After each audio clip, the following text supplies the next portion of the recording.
Alright, today's video we're going to take a look at the new Vintage Collection Clone Wars Ahsoka Tano Mandalore to go with the Darth Maul that we reviewed earlier. Let's take a look.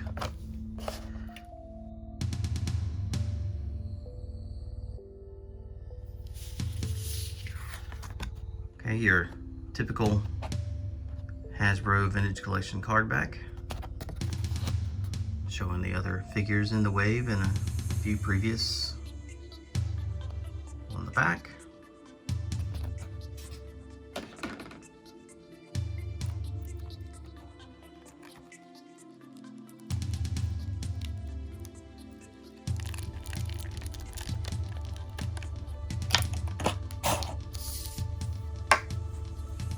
And here we go.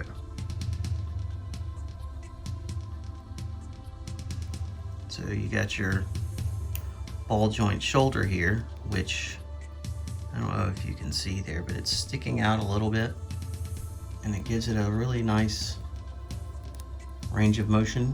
It kind of reminds me of the double hinge that they have on the Black Series version of this.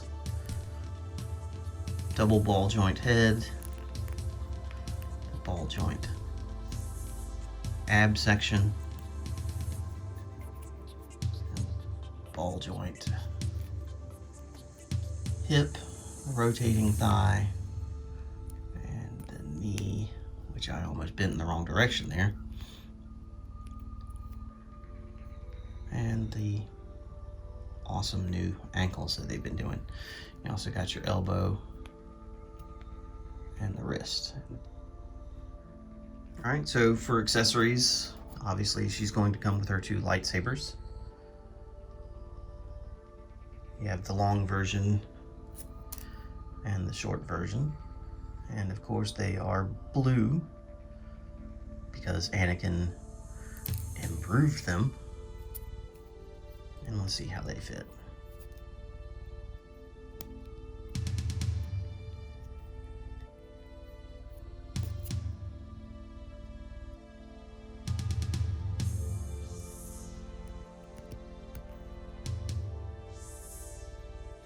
Alright, so like the Maul figure, the plastic on this one feels a little soft,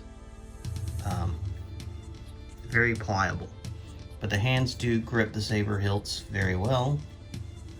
It's pretty tight. I don't see them going anywhere. I am a little concerned about some long-term poses, but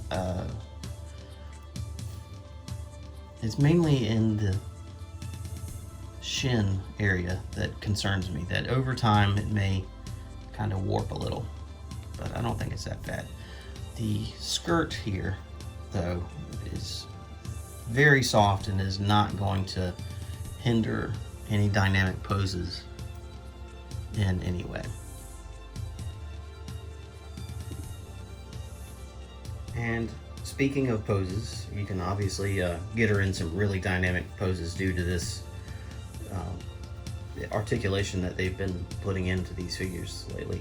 Just the addition of the ankles with the ball joint in them has made a world of difference. Hasbro's really been knocking it out of the park lately. Unreal. So she's obviously got some good balance, holding that pose rather well. So yeah, you got a great articulated figure that is going to look fantastic in any display in almost any pose you put her in.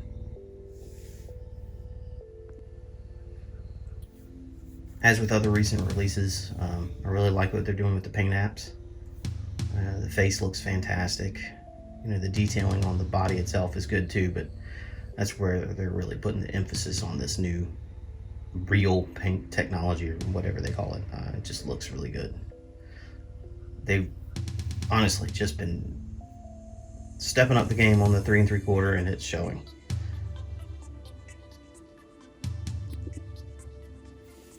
So another neat little thing, you may have seen this from some people online, but if you happen to have this Rey figure which currently is showing up at Ollie's for around $3 to $5. It comes with this neat little poncho. Well, this neat little poncho happens to look great on Ahsoka, like so. So, you know, you've got some options there, and seeing how affordable Rey is at the moment. And by the way, if you don't own that figure, I'm not a big fan of the sequel trilogy, but that figure is fantastic. But you should be able to pick up this accessory to use with Ahsoka. Fairly easy and very inexpensive. Okay, so there we have it, the Vintage Collection Ahsoka Tano from the final season of the Clone Wars. Great figure, excellent paint and articulation. Could have stand to had some extra hilts that you could hang on her belt, but I'm fine with it. It's a great figure. This was out in limited quantities earlier in, say, July, and is now beginning to ship a lot more heavily, and can be found in a lot of online retailers and in big box stores. I picked this one up at Walmart. But Dorkside Toys, they're shipping out now. I believe Entertainment Earth is as well. So you should be able to pick this one up with ease. So thanks for watching. Please like and subscribe, and leave me your comments. You guys had a lot of comments on Palpatine. I tried to respond to all of them. Keep them coming. Thanks a lot.